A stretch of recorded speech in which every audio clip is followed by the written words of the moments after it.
Hi అండి, నమస్తే. Welcome to our channel. ఇవాల్టి మన వీడియో వచ్చేసి మజ్జిగ మిరపకాయలు తయారీ విధానం అయితే చూసేద్దాం. అలాగే ఫ్రెండ్స్, మన ఛానల్ ఎవరైనా ఫస్ట్ టైం చూస్తున్నట్లయితే లైక్ చేసి సబ్స్క్రైబ్ చేసుకోండి. ఇలాంటి మంచి వీడియోస్ అన్ని కూడా మీ వరకు వస్తాయి. వీటిల్నే చల్ల మిరపకాయలు అంటారు, అలానే ఊర మిరపకాయలు, ఉప్పు మిరపకాయలు, మజ్జిగ మిరపకాయలు, ఎలా పిలిచినా ఇవేనండి. ఇవి వచ్చేసి పప్పులోకి, రసంలోకి, సాంబారు, పెరుగన్నం, తోటకూర పులుసు అన్నిటిలోకి బాగుంటాయి అనమాట నంచుకోవడానికి. ఇప్పుడు వచ్చేసి ఇక్కడ నేను 2 కేజీల మిరపకాయలు అయితే తీసుకున్నానండి. బాగా ముదిరి, అలానే పెద్ద కాయలు అనమాట, పొడవు ఉండేటివి తీసుకున్నాను. ఇలా తెల్లగా ఉండేటి, కొంచెం గ్రీన్ ఎక్కువ ఉంటాయి, అవి మరి చాలా కారం ఉంటాయండి. ఇలా కొంచెం తెల్లగా ఉండేటివి తీసుకోండి. కాయ అయితే గింజ పట్టి బాగా ముదిరి ఉండాలి. వీటిల్ని శుభ్రంగా కడిగేసుకొని, తొడుములు తీయకూడదు. తొడుములు తీయకుండా శుభ్రంగా కడిగి ఆరబెట్టుకొని తర్వాత ఘాట్లు పెట్టుకోవాలి. ఇప్పుడైతే పెరుగు వేసుకుందాం. 2 కేజీల మిరపకాయలకి ఇక్కడ నేనైతే కేజీ పెరుగు తీసుకున్నానండి. కేజీ పెరుగు అంటే లీటర్ అనమాట. లీటర్ పెరుగుకి ఇక్కడ నేనైతే 2 లీటర్ల నీళ్ళైతే తీసుకుంటున్నానండి. బాగా ములగాలనేసేసి కొంచెం ఎక్కువనే తీసుకుంటున్నాను ఇక్కడ. ఇలా పెరుగు ఇంతే వేసుకోవాలని ఏం లేదండి. మీ దగ్గర ఎక్కువ ఉంటే కిలో పెరుగు కూడా వేసుకోవచ్చు. ఇక్కడ వచ్చేసి 1/2 టీ స్పూన్ పసుపు వేసాను.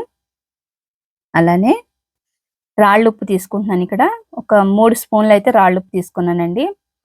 ఉప్పు దగ్గరికి వచ్చేసరికి చాలా మంది కన్ఫ్యూజ్ అయిపోతారు, ఎంత వేసుకోవాలని. మనం మజ్జిగ ఎలాగైతే తాగుతామండి, మనం మజ్జిగ తాగుతాం కదా, దాని మీద కొంచెం ఎక్కువ ఉంటే సరిపోతుంది అనమాట. ఇక్కడ వచ్చేసి వాము పొడి 1 స్పూన్ వేసానండి. చిన్న స్పూన్తోనే వేసుకున్నాను. వాము ఎంతైనా వేసుకోవచ్చు, బాగుంటుంది టేస్ట్ వచ్చేసి.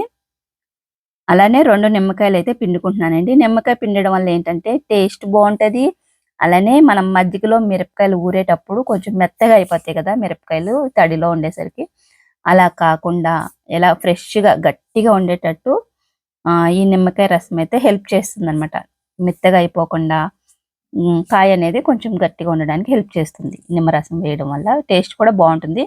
కారం కూడా ఏమన్నా ఎక్కువ కారం ఉండగానే కారాన్ని కూడా తగ్గిస్తుంది అనమాట. ఎందుకంటే మనం వేయించుకొని తినేటప్పుడు కడుపులో మండుతుంది కదా, అలా కారం లేకుండా కూడా తగ్గిస్తుంది అనమాట. ఇక్కడ మొత్తం ఇక్కడ మజ్జిని ఉండలు లేకుండా ఇలా మన కవ్వం లాగానే పనిచేస్తుంది అనమాట. ఇది ఇలా అంటే అట్లా మజ్జిగలో పెట్టేసి ఫుల్గా ఉండలు లేకుండా కలిపేసుకోండి. ఇలా మజ్జిగ మిరపకాయలన్నీ మొత్తం ములగాలన్నమాట. 3 రోజులు కదా 4 రోజులు అయినా కానీ ఈ మజ్జిగలో మనం ఎండబెడుతూ మజ్జిగలో వేసుకుంటూ ఉండొచ్చు అనమాట. అందుకనేసి కొంచెం ఎక్కువనే తీసుకున్నాను. ఇక్కడ వచ్చేసి బాగా కడిగేసి నీళ్ళన్నీ వాడిపోయినాయి అనమాట. ఇప్పుడు వచ్చేసి మధ్యలో పినీస్తో కానీ ఇలా చాకుతో కానీ ఘాట్లు పెట్టుకోండి.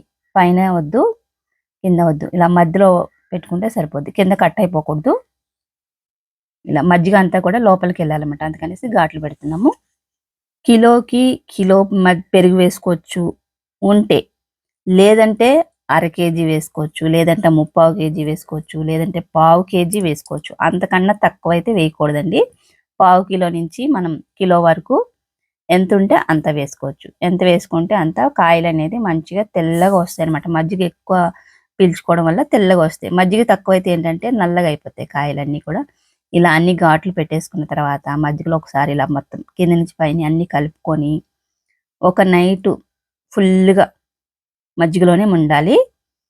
మన్నాడు తీసేసరికి మీకు తెల్లగా ఉండాలి కాయలు బాగా పీల్చుకొని. ఇక్కడ నాకైతే మన్నాడికి ఇంకా పచ్చిగానే ఉన్నాయి, బాగా పీల్చుకోలేదు. అందుకనేసి నేను ఇంకొక నైట్ అయితే అలానే వదిలేసాను ఎండలో పోయకుండా. అంటే 2 నైట్లు మజ్జిగలో బాగా ఊరినాయి అనమాట. ఒక నైట్కి సరిపోలేదు, సరిగ్గా లాక్కోలేదు. ఇగో 2 నైట్ వదిలేసిన తర్వాత ఇలా తెల్లగా అయితే అయినాయి అనమాట. అంటే ఇప్పుడు బాగా పీల్చుకుంది మజ్జిగ. ఇప్పుడు వీటిని తీసుకెళ్ళి మనం బాగా ఎండలో ఒక కవర్ పైన వేసేసుకుందాం. మరి పిండేయద్దు, జస్ట్ అలా తీసి కవర్ మీద వేసేసేయండి, పిండొద్దు. అలాగా మజ్జిగ అయిపోయేంత వరకు వేసుకోండి. ఇలా ఆరిపోతాయి కదా, ఆరిపోయిన తర్వాత మళ్ళీ సాయంత్రం తీసుకొచ్చి మజ్జిగలో వేసేయాలి. మళ్ళీ పొద్దున్న మళ్ళీ ఎండబెట్టుకోవాలి. అలాగా 3 రోజులు 4 రోజులు చేయాలన్నమాట. ఇక నేనైతే 4 రోజుల పాటు మజ్జిగలో వేస్తూ ఎండబెడుతూ ఉన్నాను. ఇక్కడ నాకు బాగా ఎండిపోయినాయండి, కాయలు కూడా తెల్లగా వచ్చేసినాయి అనమాట.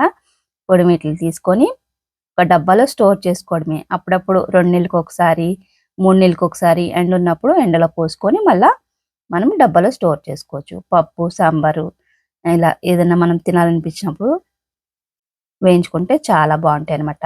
మంటని ఫస్ట్ నూనె మరగనివ్వాలి. తర్వాత మనం వేసేటప్పుడు మంట అనేది తగ్గించుకొని అప్పుడు వేయించుకోవాలి. లేదంటే మాడిపోతే చూసుకొని వెంటనే ఇలా వేయించేసుకుంటూ తీసేసేయండి. ఇవాళైతే నేను పప్పు చేశాను. అందుకని ఇక్కడ మజ్జిగ, మిరపకాయలైతే వేయించుకుంటున్నాను. నాకైతే బాగా ఇష్టమండి ఇవి. ఇవొకటి, గుమ్మడి వడియాలొకటి మన ఛానల్‌లో ఉన్నాయి వీడియోస్. ఎలా పెట్టుకోవాలనేది కూడా చూడండి. మీకు ఒక ఐడియా అనేది వస్తదనమాట. గుమ్మడి వడియాలు, అలాగే ఊరమిరపకాయలు ఎలా తయారు చేసుకోవాలనేది. కానీ చాలామంది ఏంటంటే కారం ఉంటాయనేసి తినరనమాట. అస్సలు కారం ఉండవండి. మనం ఎలా అయితే ఇప్పుడు చేసామో అలా చేసి చూడండి. కారం అనేది అస్సలు ఉండదు. అలానే ఉప్పు విషయంకొచ్చేసరికి కొంచెం జాగ్రత్తగా వేసుకోండి. ఉప్పు మళ్ళీ ఎక్కువైందంటే అస్సలు నోట్లో పెట్టలేమనమాట. అందుకని ఉప్పు జాగ్రత్తగా చూసుకొని తక్కువే వేసుకోండి. ఒకవేళ తగ్గితే మళ్ళీ పైన మిరపకాయల మీద జల్లుకోవచ్చనమాట. ఎక్కువైతే తీయలేం గానీ, తక్కువైతే మిరపకాయల మీద కూడా కొంచెం ఉప్పు జల్లుకొని కూడా తినొచ్చు మనం. అందుకనేసి మనం మజ్జిగకి తాగుతాం గదా! అలా ఉంటే సరిపోతాయనమాట. వీడియో నచ్చితే లైక్ చేయండి. Thanks for watching.